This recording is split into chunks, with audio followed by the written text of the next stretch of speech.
The United States. It's the Indian people and 16,000. At the Supreme Court, Tijerina called for the recognition of Indian rights. So we are happy that we made history today. Ladies and gentlemen of Resurrection City, for 9 years, Mr. Attorney General, under the, we have three more things and then I'll be with you. At the Justice Attorney General Ramsey Clark.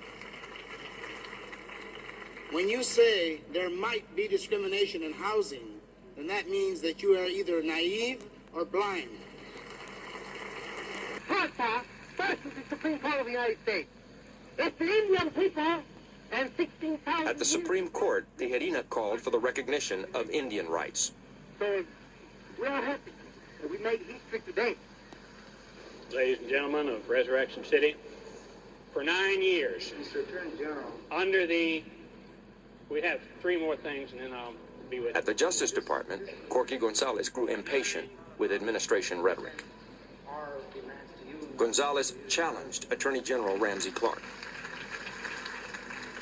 When you say there might be discrimination in housing, then that means that you are either naive or blind.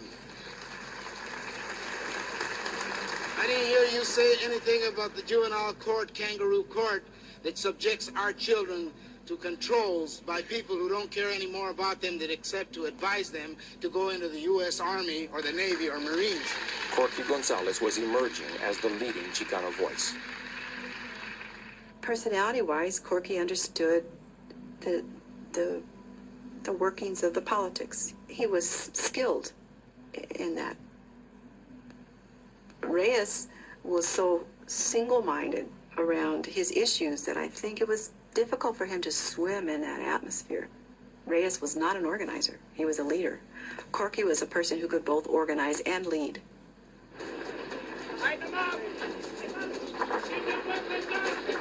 6 weeks after it began, the Poor People's Campaign came to an end. It fell victim to its own internal troubles and to a Johnson administration that had become preoccupied with the war in Vietnam to the detriment of domestic poverty issues.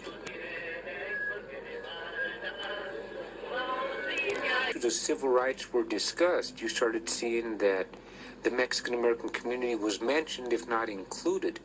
And we felt that we did attain that one goal, that we gained national visibility for a group that previously had been considered an invisible minority.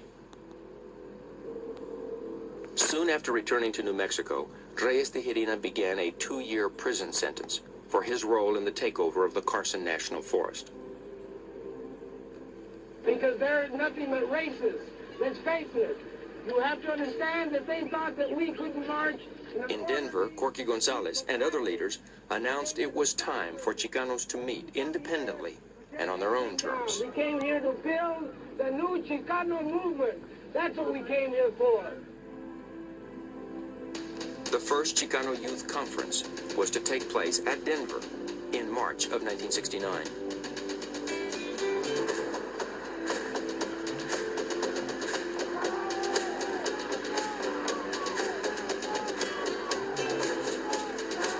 Chicanos everywhere were invited. Students, teachers, laborers, barrio youth. The coming event attracted considerable attention. Not all of it desired. And FBI files on the Crusade for Justice showed that that very proposal to convene a national gathering of Latino activists immediately drew the concern of J. Edgar Hoover and the FBI. At that particular point in time, we assumed that we were under surveillance, but we had not yet become paranoid. All the arrest, the persecution, and the attempt to destroy the movement through legal means had not yet taken full hold. The FBI predicted a poor showing, but the Los Angeles Times expected otherwise and sent veteran reporter Ruben Salazar to cover the event.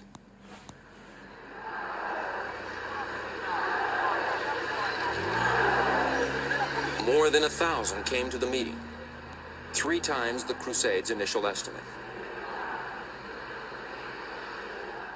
That was my first encounter with Texans and Coloradans and New Mexicans and Arizonians.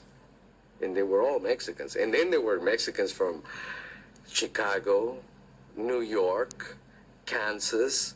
I didn't know there were Mexicans in Kansas. So this was one of the main purposes, to relate the farm worker struggle, the land struggle, the urban struggle. And in doing that, we forgot a lot about the urban problems. And, Corky Gonzales hoped to adopt a plan of action.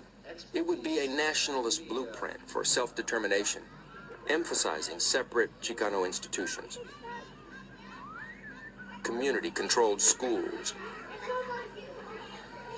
an independent political party, and cultural affirmation.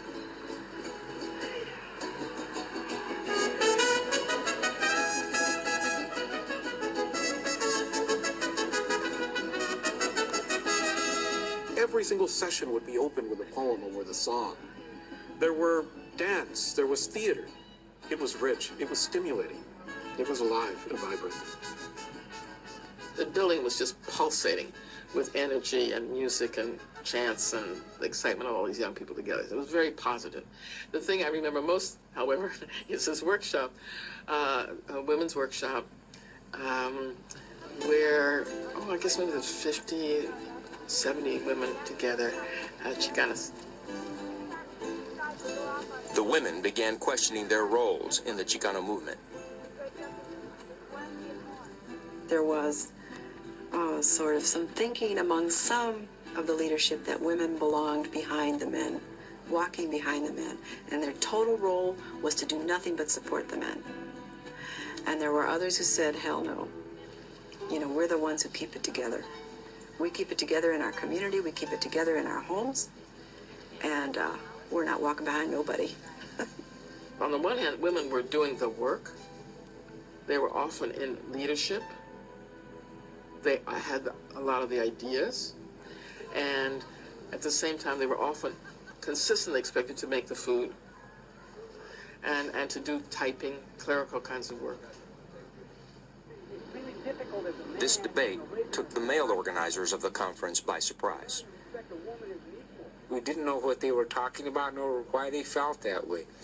So due to the pressure of the women, the agendas were changed, meeting places were set, panels were set up, and women had their voice whether or not the men liked it. The Women's Caucus agreed to press for equality within all aspects of the movement, but rejected a separate organization for Chicana feminists. Most of us, I'll say the majority, were not at the point of defining our